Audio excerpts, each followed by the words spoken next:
الحمد لله وكفى والصلاة والسلام على سيد الرسل وخاتم الأنبياء وعلى آله وصحبه وبارك وسلم خصوصا على خلفائه الراشدين المهديين إلى يوم القيامة. أما بعد فأعوذ بالله من الشيطان الرجيم. بسم الله الرحمن الرحيم. ربنا وابعث فيهم رسولا منهم يتلو عليهم آياتك ويعلمهم الكتاب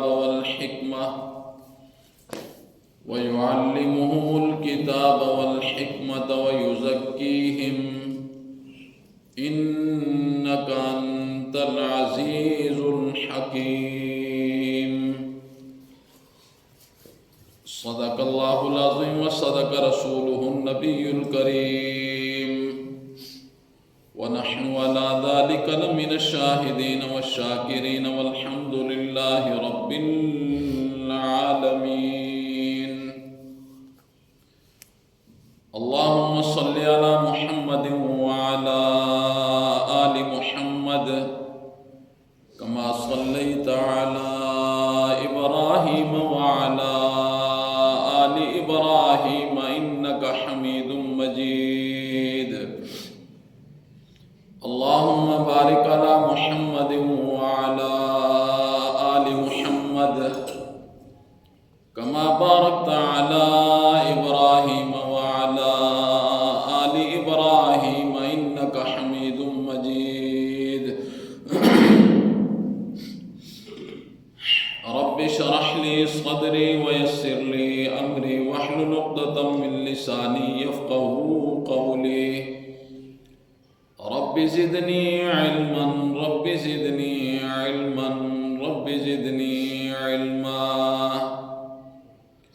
ربنا وابعث فيهم رسولا منهم. اے میرے رب بھیج ان میں ایک رسول جو انہی میں سے ہو. یتلو علیہم آیاتک، جو انہیں تیری آیات پڑھ پڑھ کے سنائے. ویعلمہم الکتاب، اور انہیں کتاب کی تعلیم دے، کتاب کا مفہوم سمجھائے. والحکمت، اور حکمت کی باتیں. وَيُزَكِّيهِمْ، اور ان کا تزکیہ نفس کرے. إِنَّكَ أَنْتَ الْعَزِيزُ الْحَكِيمُ، بے شک تو غالب ہے اور حکمتوں والا ہے. سورہ بقرہ کی ایک آیت تلاوت کی ہے. اللہ رب العزت نے اس آیت میں 3 چیزوں کا تذکرہ فرمایا. یہ حضرت ابراہیم علیہ السلام کی دعا ہے کہ اللہ بیت اللہ کی تعمیر میں نے کر دی ہے. مولا اب ان لوگوں میں ایسا نبی پیدا فرما جو انہی کے اندر سے ہو، یعنی یہاں ہی کے ہوں، اور وہ انہیں قرآن پڑھ پڑھ کے سنائیں، قرآن کی تعلیم دیں، اور ان کے نفس کا تزکیہ کریں. تو اللہ رب العزت نے وہ دعا قبول فرمائی اور امام الانبیاء کی صورت میں اس کا ثمرہ اور نتیجہ ظاہر ہوا. اب اس آیت میں امام الانبیاء کی ڈیوٹی بیان کی گئی کہ میرے پیغمبر آپ کا کام کیا ہے. تو اللہ رب العزت نے 3 کام آپ کے ذمے لگائے. ایک یہ ہے کہ آپ نے لوگوں کو قرآن پڑھ پڑھ کے سنانا ہے، اور دوسری ڈیوٹی یہ ہے کہ لوگوں کو قرآن مجید کی تعلیم دینی ہے، قرآن مجید کا مفہوم سمجھانا ہے. اور تیسری ڈیوٹی یہ لگائی کہ آپ نے ان کا تزکیہ بھی کرنا ہے، یعنی ان کی روح کی صفائی بھی آپ نے کرنی ہے. اب تین چیزوں کو اللہ رب العزت نے اس آیت میں بیان کیا، اور قرآن مجید کی تعلیم کو اللہ رب العزت نے اس آیت میں تزکیہ نفس سے پہلے بیان کیا، یعنی قرآن مجید کی تعلیم اور تعلم کو اللہ رب العزت نے تزکیہ نفس پر مقدم فرمایا۔ اس کی کیا وجہ ہے کہ اللہ رب العزت نے پہلے یہ کہا کہ میرے پیغمبر قرآن مجید پڑھ پڑھ کے سنانا ہے، قرآن مجید کی تعلیم دینی ہے۔ تیسرے نمبر پر اللہ رب العزت نے تزکیہ نفس کا تذکرہ فرمایا۔ اس میں کیا حکمت ہے؟ بس ایک مثال سے بات کو سمجھاؤں گا انشاءاللہ العزیز، آپ کی توجہ رہی تو یہ بات آپ کو سمجھ آ جائے گی۔ یہ جو اللہ رب العزت نے قرآن مجید کی تعلیم کو تزکیہ نفس پر مقدم کیا، اس کی حکمت کیا ہے؟ اس کی حکمت یہ ہے، ایک مثال سمجھیں، ایک کمرہ ہو، کمرہ اس میں خوب اندھیرا ہو اس کمرے میں، اس کمرے کی صفائی ممکن ہے؟ ایک کمرہ ہے، اندھیرا ہی اندھیرا ہے، اس میں اس کمرے کی صفائی ممکن ہے؟ یہ کبھی نہیں ہو سکتا۔ ایک کمرہ ہو، وہ اندھیرے سے گھپ ہو، اور پھر اس کے اندر گندگی بھی ہو، اس کی صفائی ممکن نہیں ہے۔ اس کی صفائی کب ممکن ہے؟ اس کی صفائی اس وقت ممکن ہے کہ جب پہلے اس کمرے میں روشنی کا انتظام ہوگا، روشنی پہلے اس کمرے میں ہوگی تو پھر بندے کو نظر آ جائے گا یہ صفائی جھاڑو سے کرنے والی ہے، یہ صفائی کھرچنے والی ہے، یہ پانی سے کرنے والی۔ ساری صفائی تو ایک طرح نہیں ہوتی ہے نا، ساری صفائی تو جھاڑو سے نہیں ہو جاتی ہے۔ جھاڑو سے تو وہی صفائی ہوگی جو سامنے ہے، جس کو جھاڑو اٹھا سکے گا۔ کچھ چیزیں ایسی ہوتی ہیں جن کو کھرچنا پڑتا ہے، کچھ چیزیں ایسی ہوتی ہیں جن کو پانی سے بہانا پڑتا ہے۔ تو جب کمرے میں روشنی آ جائے گی پھر انسان کو نظر آئے گا کہ یہ جھاڑو سے کرنے والی ہے، یہ کھرچنے والی ہے، یہ پانی سے دھونے والی ہے، پھر اسے پتہ چلے گا۔ لیکن اگر گھپ اندھیرا ہو، اس میں گندگی بھی ہو، تو پھر صفائی ممکن نہیں ہوتی ہے۔ تو یہ میں نے مثال دی ہے۔ اب اسی مثال کو سامنے رکھ کے یہ بھی ایک کمرہ ہے، یہ بھی ایک کمرہ ہے جو انسان کے سینے کے اندر ہے۔ اب اس میں اندھیرا بھی ہو، اس میں گندگی بھی جمع ہو جی، اور وہ گندگی شرک کی گندگی ہے، وہ گندگی حسد کی گندگی ہے، نجاست کی گندگی ہے، الا حاضل قیاس جی، بہت ساری گندگیاں اس کمرے میں ہوتی ہیں۔ تو اللہ رب العزت نے ارشاد فرمایا، اور خود قرآن نے اس کا تذکرہ کیا، قرآن نے اس کا تذکرہ کیا، کس انداز سے کیا؟ وَأَنزَلْنَا إِلَيْكُمْ نُورًا مُبِينًا، وَأَنزَلْنَا إِلَيْكُمْ نُورًا مُبِينًا، ہم نے آپ کی طرف بڑی کھلی روشنی بھیج دی ہے۔ اب اس روشنی کا بلب اپنے دل میں جلائیں۔ جب آپ کے دل میں اس روشنی کا بلب جل جائے گا پھر آپ کو پتہ چلے گا میں نے کون کون سی گندگی کو کس کس طریقے سے دور کرنا ہے۔ شرک والی گندگی کو میں نے کیسے دور کرنا ہے، حسد والی گندگی کو میں نے کیسے دور کرنا ہے، کبر اور تکبر والی گندگی کو میں نے کیسے دور کرنا ہے جی۔ یہ ساری گندگیوں کا مرکز انسان کا دل ہوتا ہے۔ تو اللہ رب العزت نے تزکیہ نفس پر قرآن کی تعلیم کو جو مقدم کیا وہ اس اعتبار سے کیا کہ پہلے قرآن کی تعلیم کا دیوا، روشنی اپنے دل میں جلاؤ۔ جب قرآن کا دیوا اور روشنی تمہارے دل میں جل جائے گی پھر تمہیں آسانی ہو جائے گی کہ یہ گندگی اب میں نے کیسے دور کرنی ہے، یہ کیسے دور کرنی ہے، یہ کیسے دور کرنی ہے۔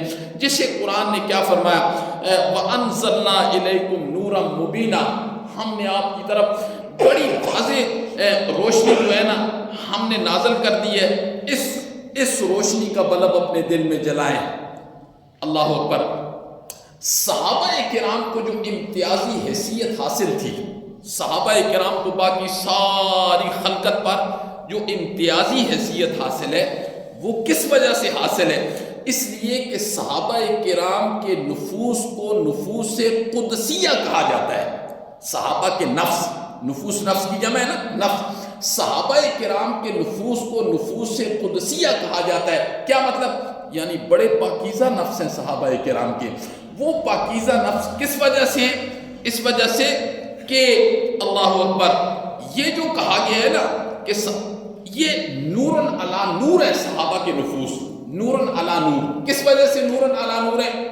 ایک تو صحابہ کرام کو کتاب اللہ کا نور حاصل تھا، پھر دوسرا نور صحابہ کرام کو نبوت کا حاصل تھا، نبوت کا حاصل تھا.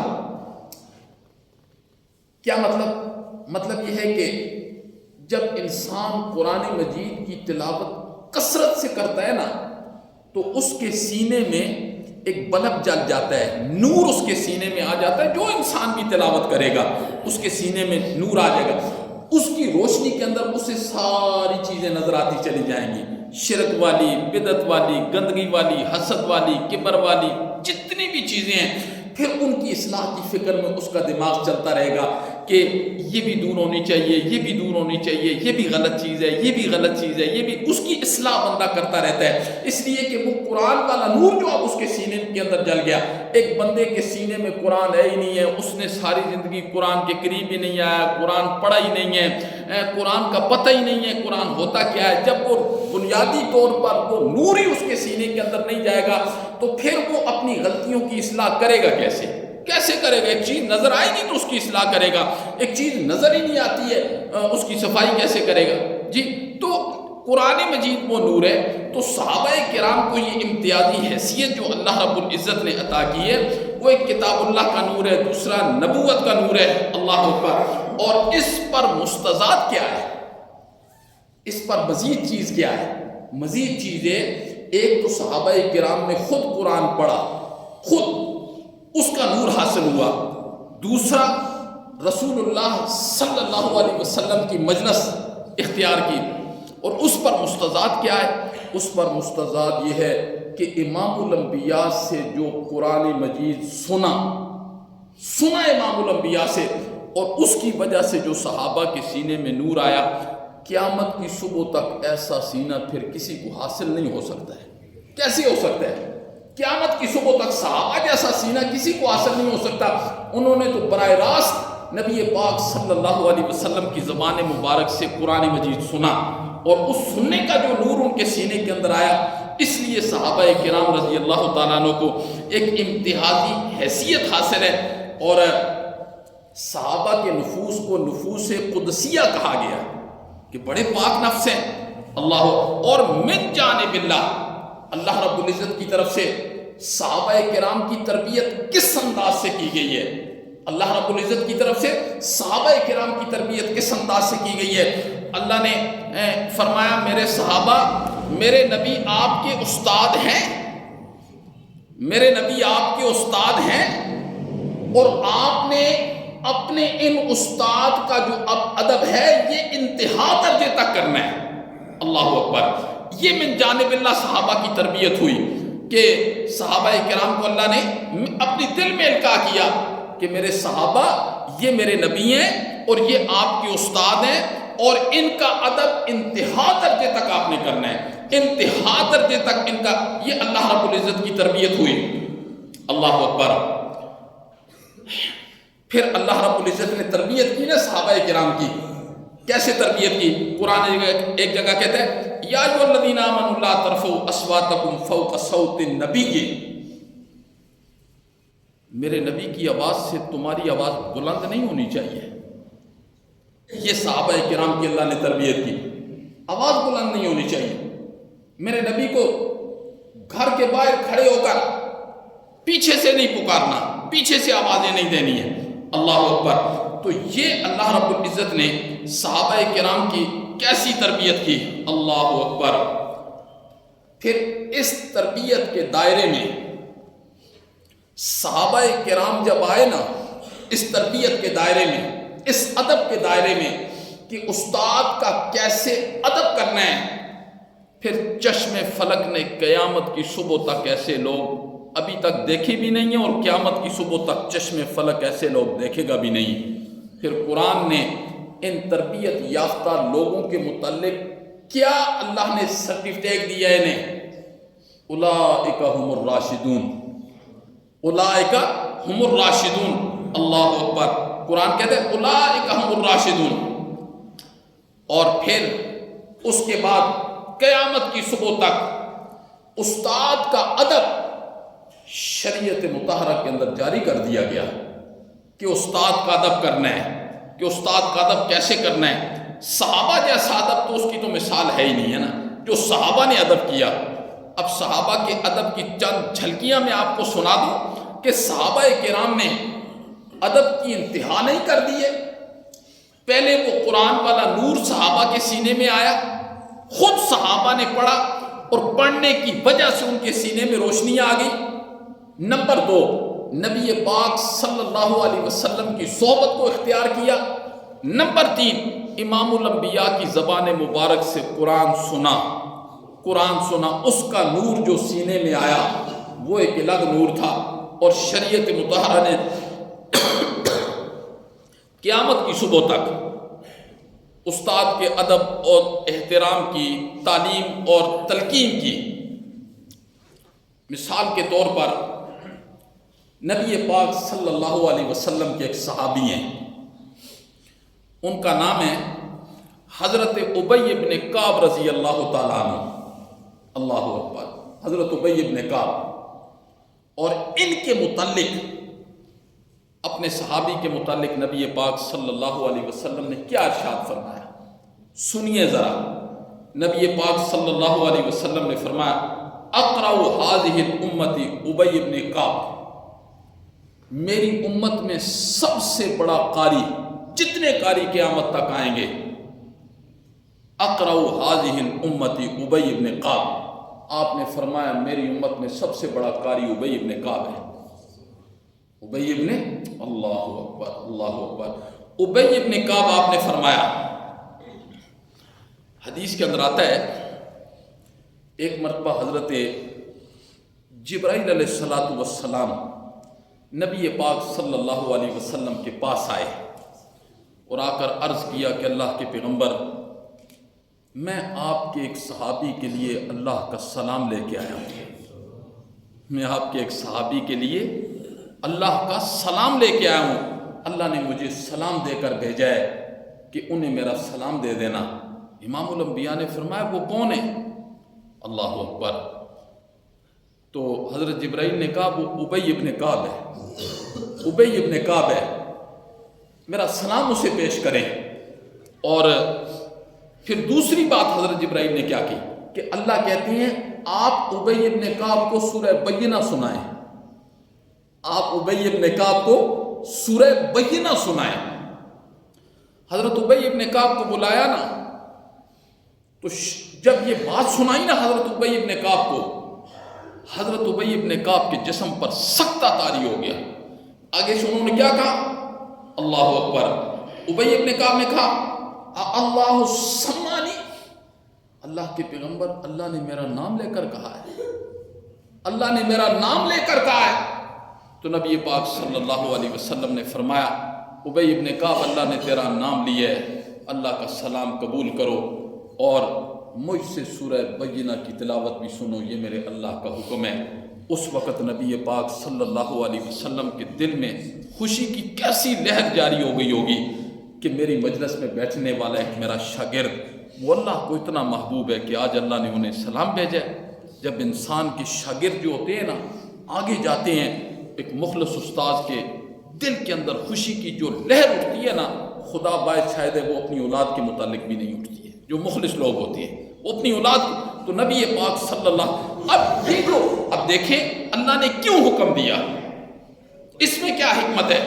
پتہ نہیں ابی بن کعب کا اللہ کے ساتھ کیسا تعلق تھا، کیسا تعلق تھا۔ دیکھیں ایک چیز ہوتی ہے نا، ویسے تو سارے صحابہ رسول اللہ سے قرآن سنتے تھے، سارے صحابہ سنتے تھے، مجلس میں بھی بیٹھتے تھے، لیکن طلب کی بات ہے نا۔ دیکھو ایک تقسیم کرنے والی چیز ہے، ایک مثال دیتا ہوں، ایک تقسیم کرنے والی چیز ہے۔ مثال کے طور پر مٹھائی ہے، ایک 100 بندہ ہے، 100 لڈو ہیں، ہر ایک کو ایک ایک دے دیا جاتا ہے. کوئی ایسا بندہ ہو جس کو بندہ پورے اٹھا کے دے دے. ایک میں مثال دیتا ہوں, کتنا خوش ہوگا. دیکھیں قرآن تو سارے صحابہ سنتے تھے, لیکن اس سورت بینہ کے سنانے کی وجہ سے جو دل میں نور پیدا ہوا ہوگا, اللہ اکبر. تو یہ استاد ہیں, اور ابی بن کعب کے شاگرد ہیں حضرت عمر رضی اللہ تعالیٰ عنہ. حضرت عمر جیسے لوگ ابی بن کعب کے شاگرد ہیں. حضرت عبداللہ ابن عباس رضی اللہ تعالیٰ عنہ حضرت ابی بن کعب کے شاگرد ہیں. اللہ اکبر. جب یہ قرآن پڑھنے آتے تھے نا, تو ابی بن کعب رضی اللہ تعالیٰ عنہ کے دروازے کے باہر بیٹھ جاتے تھے, دروازے کو دستک نہیں دیتے تھے. تو ابی بن کعب جب باہر آتے نا تو انہیں اپنے سینے سے لگاتے, کہتے تو میرے نبی کے چچا کا بیٹا ہے, یہ گستاخی نہ کیا کر, میرے دروازے کو دستک دے دیا کر. حضرت عبداللہ ابن عباس رضی اللہ تعالیٰ عنہ نے آگے سے کیا فرمایا؟ حضرت عبداللہ ابن عباس نے فرمایا نبی پاک صلی اللہ علیہ وسلم ہم سب کے استاد ہیں. تو ان کے ادب کے متعلق اللہ نے قرآن مجید میں کیا ارشاد فرمایا ان الذین ینادونک من وراء الحجرات, میرے نبی کو پردوں کے پیچھے سے مت آواز دے کر باہر بلاؤ. شروع میں جب عرب لوگ آج مسلمان ہونے, انہیں تو نہیں پتا تھا, مسلمان ہو, ایک بندہ کفر سے نکلا, شرک سے نکلا, مسلمان ہو گیا, تو وہ ان کی عادات تھی. تو اس کے بعد جب اللہ نے منع کر دیا تو پھر کسی صحابی نے یہ جرأت نہیں کی ہے. تو حضرت عبداللہ ابن عباس نے کہا کہ اللہ نے تو نبی پاک صلی اللہ علیہ وسلم کے متعلق ہمیں منع کیا ہے کہ پردوں کے پیچھے سے بھی آواز نہیں دینی, آپ تو ہمارے نبی کے خلیفہ ہیں, جیسے ان کا ادب ہے ایسے ہم آپ کا ادب کریں گے. ساری زندگی قرآن سیکھا حضرت عبداللہ ابن عباس نے, جب تک ابی بن کعب رضی اللہ تعالیٰ عنہ سے کبھی دروازے کو دستک نہیں دیے. خود باہر آئیں گے تو ہم قرآن پڑھیں گے, خود باہر آئیں گے. یہ استاد کا ادب ہے, ادب. آج چونکہ وہ ادب ختم ہو گیا ہے, ادب آداب والی بات ہی ختم ہو گئی ہے. پھر جب ادب آداب والی بات ختم ہوئی ہے تو معاشرہ کیا پیدا کر رہا ہے, میں بھی دیکھ رہا ہوں, آپ بھی دیکھ رہے ہیں, کیا معاشرہ. پھر ہم کس چیز کی توقع رکھتے ہیں؟ تو آج ادب آداب بالکل ختم ہو گیا ہے. آج تو یونیورسٹیوں میں چلے جائیں, اسکولوں میں چلے جائیں, نہ استاد کو طلباء کے حقوق کا پتہ ہوتا ہے, نہ طلباء کو استاد کے حقوق کا پتہ ہوتا ہے. ساتھ بیٹھ کے کھا رہے ہیں, سگریٹ پی رہے ہیں, سب کچھ ہو رہا ہے. تو شریعت میں استاد کا بڑا ادب احترام بتایا گیا ہے. حضرت عبداللہ ابن عباس رضی اللہ تعالیٰ عنہ نے ساری زندگی جب تک ابی بن کعب رضی اللہ تعالیٰ عنہ سے قرآن سیکھا, کبھی دروازے کو دستک نہیں دیے کہ آئیں گے اور پھر ہمیں قرآن سکھائیں گے. تو صحابہ کو جو نفوس قدسیہ اللہ کی طرف سے عطا ہوا, یہ ویسے نہیں ہو گیا. اللہ اکبر, یہ ویسے نہیں ہو گیا. تو جب صحابہ کرام نے رسول اللہ صلی اللہ علیہ وسلم سے قرآن سنا, آپ نے قرآن سنایا, جب ان کی اندھیری کوٹھڑی کے اندر وہ قرآن والا نور اور دیوا اور بلب جب جل گیا, اب اللہ نے فرمایا کہ میرے پیغمبر آپ اب ان کا تزکیہ کریں. دیکھیں میں نے پہلے کہا تھا نا کہ کمرے میں اندھیرا ہو, گپ اندھیرا ہو, گند بھی ہو, صفائی ممکن نہیں ہے. صفائی تبھی ممکن ہے کہ جب اس اندھیرے کمرے میں پہلے روشنی کا انتظام کیا جائے, وہ روشنی اندھیرے کو چھٹ دے, پھر اسے پتہ چلے گا کہ اب میں نے کون سی اور کیسے صفائی کرنی ہے. تو جب صحابہ کرام کے سینے میں قرآن والا نور, اس کا بلب جب جلا نا, تو پھر اللہ رب العزت نے میرے نبی سے فرمایا میرے پیغمبر اب آپ صحابہ کرام کا تزکیہ کریں. اللہ اکبر, آپ ان کی تربیت فرمائیں. اللہ اکبر. قلوب میں بڑی متعدد بیماریاں ہوتی ہیں, انسان کے دل میں بہت زیادہ بیماریاں ہوتی ہیں, لیکن جو سب سے بڑی بیماری ہوتی ہے اور سب سے آخر میں نکلتی ہے وہ کبر ہوتا ہے, تکبر ہوتا ہے. جو انسان کے دل میں سب سے بڑی بیماری ہوتی ہے اور سب سے آخر میں نکلتی ہے, وہ کون سی بیماری ہوتی ہے؟ تکبر ہوتا ہے, تکبر. اور اسے امام الانبیاء نے, آپ نے کیسی جڑ سے, دیکھو ایک چیز کی ابتدا یہاں سے ہوتی ہے, انتہا یہاں ہوتی ہے, آپ نے یہاں سے پکڑ کے جڑ سے اسے اکھیڑ دیا صحابہ کرام کے سینوں سے, بالکل ختم کر دیا. تربیت کیسی کی؟ ایک صحابی آئے، نماز پڑھ رہے ہیں، آپ نے فرمایا جاؤ دوبارہ وضو کرو اور پھر آ کے نماز پڑھو، آپ کی نماز نہیں ہوئی ہے۔ وہ گئے، وضو کیا، نماز پڑھی، آپ جب نماز ختم کیا آپ نے فرمایا دوبارہ جاؤ وضو کرو اور پھر نماز پڑھو۔ پھر وہ صحابی کہنے لگے اللہ کے پیغمبر غلطی کیا ہے؟ فرمایا آپ کی شلوار ٹخنوں سے نیچے ہے، آپ کی شلوار ٹخنوں سے نیچے، حالانکہ شریعت کے اندر شلوار ٹخنوں سے نیچے ہو جائے وضو بھی نہیں ٹوٹتا اور نماز بھی نہیں ٹوٹتی ہے، لیکن آپ نے تربیت ایسے کی کہ اب موت کے دم تک یہ دوبارہ ایسی غلطی نہ کرے، موت کے دم تک دوبارہ ایسی غلطی نہ کرے۔ امام الانبیاء نے تو صحابہ کرام کی اللہ اکبر ایسی تربیت فرمائی ہے، اور صحابہ کرام کا تزکیہ پھر کس انداز سے ہوا؟ جب امام الانبیاء تربیت کرنے والے ہوں، صحابہ مجلس میں، آپ کی مجلس میں بیٹھنے والے ہیں، آپ نے تزکیہ کیسے کیا، دلوں کی صفائی کیسے کی، پھر وہ کبر کیسے نکلا، کبر کیسے نکلا؟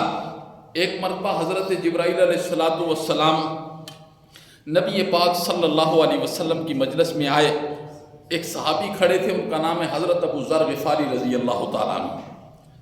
تو حضرت جبرائیل نے کیا کہا؟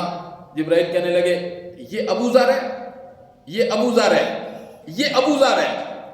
نبی پاک صلی اللہ علیہ وسلم نے فرمایا جبرائیل تم کیسے جانتے ہو ابو ذر کہ یہ ابو ذر ہے؟ حضرت جبرائیل نے فرمایا اللہ کے پیغمبر مدینے والے اتنے نہیں جانتے جتنے آسمان والے جانتے ہیں، مدینے والے ابو ذر کو اتنا نہیں جانتے جتنا آسمان والے جانتے ہیں۔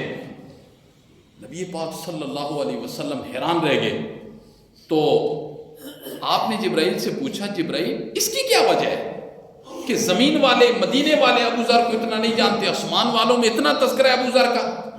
آگے سے جبرائیل نے کیا فرمایا؟ لِصِغْرِهِ نَفْسِهِ لِصِغْرِهِ نَفْسِهِ اللہ اکبر وَلِكَثْرَةِ تلاوت سورۃ الاخلاص۔ ابو ذر کو آسمان والے اس لیے جانتے ہیں کہ ابو ذر اپنے نفس میں اپنے آپ کو بہت چھوٹا جانتا ہے، بہت چھوٹا جانتا ہے، اور یہ دنیا کا سب سے مشکل بات ہے کہ بندہ اپنے آپ کو سب سے چھوٹا جانے اور دوسرے کو اپنے سے بڑا جانے، یہ بڑا مشکل کام ہے۔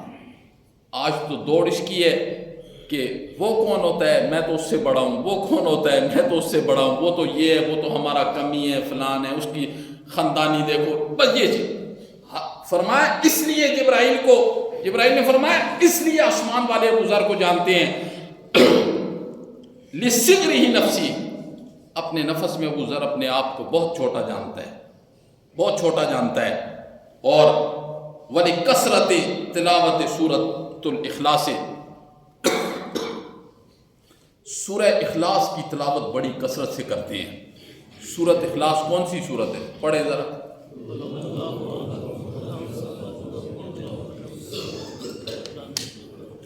کثرت سے سورت کی تلاوت کی جائے، کثرت سے بہت تلاوت کی جائے اس سورت کی، یہ اللہ کو بڑی محبوب ہے۔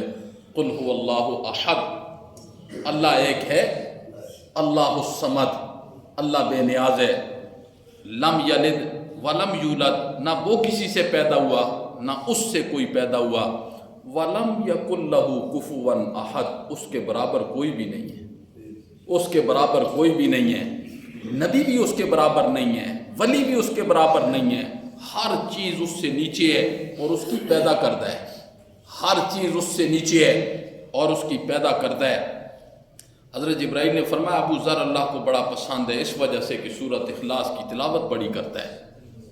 یہ دیوا، یہ قرآن کا نور جب دل کی اندھیر کوٹھنی کے اندر جلے گا نا تو پھر انسان کو پتہ چل جائے گا شرک کیا ہوتا ہے، بدعت کیا ہوتی ہے، حسد کیا ہوتا ہے، کینہ کیا ہوتا ہے، بغض کیا ہوتا ہے۔ پھر انسان کو احترام کا پتہ چل جائے گا کہ اللہ کا احترام کیسے کرتے ہیں، نبی کا احترام کیسے کرتے ہیں، ولی کا احترام کیسے کرتے ہیں۔ یہ تو آج جو ہے نا، جو کچھ آج ہم دنیا کے اندر دیکھ رہے ہیں، میں اکثر یہ کہتا ہوں جو نبی پاک صلی اللہ علیہ وسلم کے زمانے میں دین یہ تھا نا، اب ہم اس کو دین سمجھ کے چل رہے ہیں۔ تو یاد رکھنا جنت میں پہنچنے کے لیے قبلے کا درست ہونا بڑا ضروری ہے۔ یہ نہیں ہے جانا کراچی ہو تو پشور کی گاڑی میں بیٹھے کہ کراچی پہنچ جائے گا، ایسے نہیں ہوتا، ممکن ہی نہیں ہے۔ دین ہے فطرت کے مطابق ہے۔ تو جب رسول اللہ صلی اللہ علیہ وسلم نے صحابہ کرام کا تزکیہ کیا نا، پھر آپ کے نفوس کتنے صاف ہو گئے، کتنے صاف ہو گئے آپ کے نفوس۔ آج ساری زندگی گزر جاتی ہے نمازیں پڑھتے ہوئے، عبادات کرتے ہوئے، لیکن یہ کوٹھنی پھر بھی اندھیری رہتی ہے۔ کیا وجہ ہے؟ اس میں ابھی قرآن والا بلب نہیں جلا ہے۔ جب قرآن والا بلب جلے گا پھر اس کی برائیاں ہمارے سامنے آئیں گی، پھر ہم ان کی اصلاح کر سکیں گے، ورنہ نہیں کریں گے تو اللہ کو بھی اس کی کوئی پرواہ نہیں ہے، کوئی پرواہ نہیں ہے۔ کوئی بندہ اپنے اندھیر کوٹھنی کے اندر، اس دل کے اندر قرآن والا بلب نہیں نہ جلاتا تو اللہ کو اس کی کیا پرواہ ہے؟ اللہ نے زندگی دے دی ہے، اللہ نے اس کی ضروریات کے لیے سب کچھ پیدا کر دیا ہے۔ آج اگر رزق کمانے کے لیے ہمیں ساری چیزوں کا علم ہے تو کیا اللہ کے تعارف کے لیے ہمیں کسی چیز کا علم نہیں ہے؟ اللہ نے ہر چیز دی ہے اور ہمارے لیے دی ہے۔ یہ آسمان ہماری خدمت میں ہے، زمین ہماری خدمت میں ہے، سورج، چاند، ستارے، گرمی، سردی، ساری اللہ نے ہمارے لیے نعمتیں پیدا کر دی ہیں، لیکن ہمیں اللہ نے اپنے لیے بنایا ہے۔ تو آج ہمارے دلوں کا تزکیہ ابھی تک نہیں ہوا ہے۔ صحابہ کرام کا تزکیہ کیسے ہوا؟ حضرت خالد بن ولید ہیں، میں تزکیے کی بات کر رہا ہوں۔ حضرت خالد بن ولید ہیں جنہیں امام الانبیاء نے سیف اللہ کا لقب دیا تھا، سیف اللہ کا، کہ خالد تو اللہ کی تلوار ہے۔ حضرت خالد بن ولید نے کتنی جنگیں لڑی، ذاتی طور پر حضرت خالد بن ولید کو اللہ نے کن صلاحیتوں سے نوازا تھا یہ ہم سوچ بھی نہیں سکتے۔ میدانی اعتبار سے، جی میدانی نقشے کے اعتبار سے، دشمن کی کاروائیوں کو سمجھنے کے اعتبار سے، پھر ان کا بڑی صلاحیتوں کے مالک تھے۔ دیکھو جب رسول اللہ صلی اللہ علیہ وسلم دنیا سے رخصت ہو گئے، صحابہ کرام پوری دنیا میں جہاد کے لیے پھیل گئے، تو ظاہر ہے نئے نئے لوگ بھی اسلام میں داخل ہوتے تھے۔ جنہوں نے صحابہ کو دیکھا وہ تابعین ہیں۔ صحابہ تو نبی پاک صلی اللہ علیہ وسلم کی تربیت یافتہ تھے، لیکن تابعین نئے نئے مسلمان ہوئے۔ اللہ اکبر۔ حضرت عمر رضی اللہ تعالیٰ عنہ کا دور ہے، لوگوں میں جو نئے نئے مسلمان ہوئے نا، نئے نئے مسلمان، ان کے اندر ایک بات پھیل گئی کہ جس جنگ میں خالد بن ولید ہوتے ہیں نا اس کو ناکامی نہیں ہوتی ہے۔ بس یہ بات ایک پھیل گئی لوگوں میں۔ اللہ اکبر۔ حضرت عمر رضی اللہ تعالیٰ عنہ کے دل میں للہیت کتنی تھی، کتنی للہیت تھی۔ حضرت عمر تک یہ بات پہنچی، انہوں نے کہا یہ تو بڑے خطرے والی بات ہے، یہ تو لوگوں کا ایمان خراب ہو رہا ہے۔ لوگوں نے کہا جس جنگ کا جرنیل، جس جنگ کی کمان حضرت خالد بن ولید کرتا ہے اس لشکر کو کبھی شکست نہیں ہوتی، یہ تو لوگوں کا ایمان اور عقیدہ خراب ہو رہا ہے۔ حضرت عمر میں للہیت کتنی ہے، کتنی للہیت تھی۔ آپ نے اس درخت کو جڑ سے اکھڑوا دیا تھا جس کے نیچے صحابہ کرام نے بیعت کی تھی نبی پاک صلی اللہ علیہ وسلم سے۔ آپ نے فرمایا اس کو جڑ سے اکھیڑ دو۔ آج تو صحابہ کرام امام الانبیاء کی محبت میں ایسے کرتے ہیں، کل لوگ یہاں سجدہ کریں گے۔ آپ نے فرمایا اسے جڑ سے اکھیڑ دو۔ حجر اسود کا بھوسا دیتے ہوئے جب آئے نا، آپ پیچھے ہٹ گئے۔ آپ نے حجر اسود کو مخاطب کر کے کہا، حجر اسود تو کسی نفع نقصان کا مالک نہیں ہے، میں صرف اس لیے تجھے بوسہ دے رہا ہوں کہ میرے نبی نے بوسہ دیا تھا، بس، اس کے علاوہ تو کسی نفع نقصان کا مالک نہیں ہے۔ للہیت کتنی تھی۔ آپ نے خط لکھا، آپ نے خط لکھ کے خالد بن ولید کی طرف پیغام بھیجا کہ اپنی کمان عبیدہ بن جراح رضی اللہ تعالیٰ عنہ کو دے دو، اور 2 شکیں لکھی، عام سپاہی کی طرح لڑ سکتے ہو تو لڑو ورنہ میرے پاس مدینے میں آ جاؤ۔ 2 شکیں اس لیے لکھی تاکہ فیصلہ کرنے میں آسانی ہو۔ خالد بن ولید رضی اللہ تعالیٰ عنہ نے اسی وقت کمان حضرت ابو عبیدہ بن جراح کے حوالے کی، اور آپ نے جواب میں لکھا کہ میں مدینہ واپس نہیں آؤں گا، میں ایک عام سپاہی اور فوجی کی طرح لڑوں گا۔ میں جب جرنیل تھا تو مقصد پھر بھی اللہ کی رضا تھی، جب عام سپاہی کی طرح لڑوں گا تو مقصد پھر بھی اللہ کی رضا ہوگی۔ ہمیں اس سے کیا ہے کہ جرنیل، حالانکہ جس لڑائی کے اندر بھی، جب ابو عبیدہ بن جراح پوری لڑائی کے اندر مشورہ خالد بن ولید سے لیتے تھے۔ یہ کیا ہے؟ تزکیہ نفس ہے، کہ تزکیہ امام الانبیاء نے صحابہ کرام کا تزکیہ کیسے کیا ہے۔ محترم، تلاوت قرآن کی وجہ سے باطن کا نور حاصل ہوتا ہے. تلاوت قرآن کی وجہ سے باطن کا نور حاصل ہوتا ہے. اللہ اکبر. اور یہ نور ہر دل کے لیے بڑا ضروری ہے، بہت ضروری ہے ہر دل کے لیے. آج ہم اس قدر گناہوں کے اندر آگے چلے گئے ہیں نا، خدا باعث شاید ہے اس زمین کی ہمت ہے کہ اس نے ہمیں برداشت کیا ہوا ہے.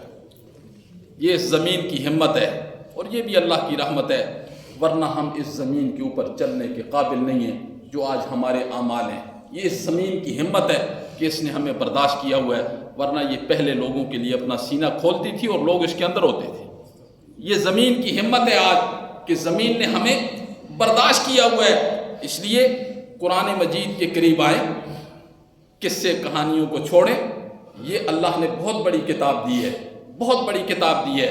خود بھی سیکھیں، اپنے اہل و عیال کو بھی سکھائیں. قرآن کیا کہتا ہے؟ وَقَالُوا لَوْ كُنَّا نَسْمَعُ أَوْ نَعْقِلُ، کہ یہی لوگ کل کہیں گے جب جہنم میں جائیں گے، کاش کہ ہم اپنی عقل استعمال کر لیتے، کاش کہ ہم سن لیتے، ہم قرآن کے قریب ہوتے، قرآن کا نور ہمارے پاس آتا، آج ہم اس عذاب سے بچ جاتے. اللہ اکبر.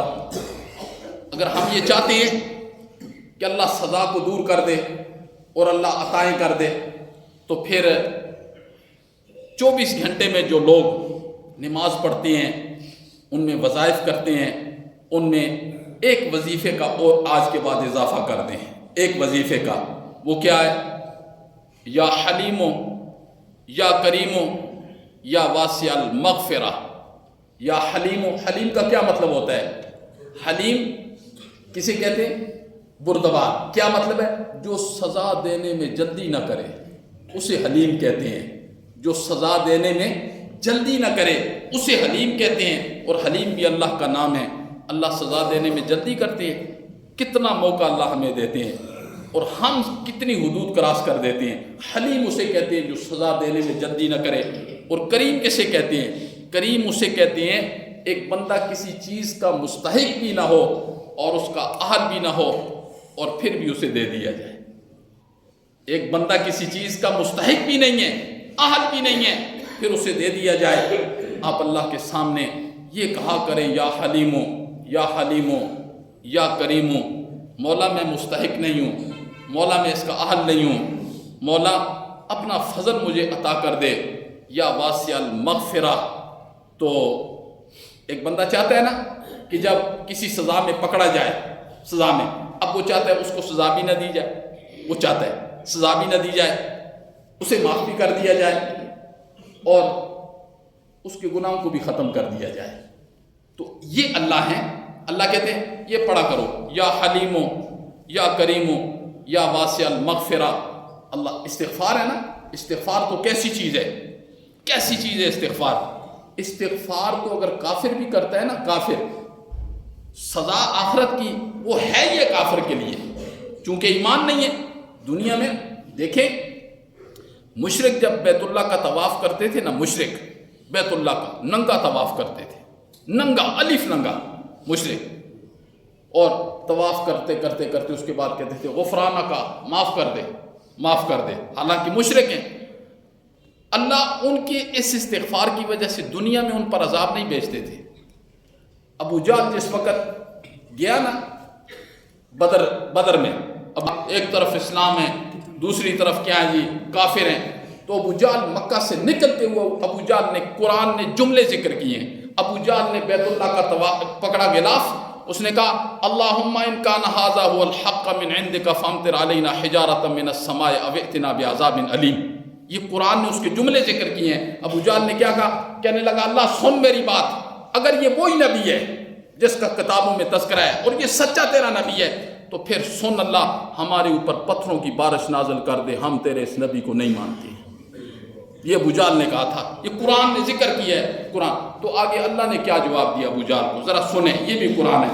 اللہ نے فرمایا وما کان اللہ لیعذبہم وانت فیہم. اوے ابو جہل سن، میں عذاب نازل نہیں کر سکتا اس لیے کہ میرا نبی تمہارے اندر موجود ہے. اللہ نے کہا ابو جہل تو آئے گا تو میرے پاس ہی، ابھی میں عذاب نازل نہیں کرتا اس لیے کہ میرا نبی تمہارے اندر موجود ہے. اللہ اکبر. تو یہ حدیث کیا ہے؟ اللہ اکبر. حضرت علی رضی اللہ تعالیٰ عنہ نے فرمایا کانا فی الارض امانان، زمین میں دو امانے ہیں، ایک نبی پاک صلی اللہ علیہ وسلم اور دوسری امان استغفار. تو نبی پاک صلی اللہ علیہ وسلم تو ہمارے اندر موجود نہیں رہے، اب استغفار تو کم از کم ہمارے اندر موجود ہے. استغفار کرنے کی وجہ سے کافر بھی اگر استغفار کرتا ہے تو اللہ اس پر بھی عذاب نہیں بھیجتے. اگر ایک مومن استغفار کرے گا، اپنے گناہوں سے معافی مانگے گا، دل اپنے اللہ کو دکھا کے کہے گا مولا مجھے معاف کر دے، اس کی معافی کی کیا صورتحال ہوگی؟ اللہ نے اس کا بھی ذکر کیا ہے وَمَا كَانَ اللَّهُ مُعَذِّبَهُمْ وَهُمْ يَسْتَغْفِرُونَ.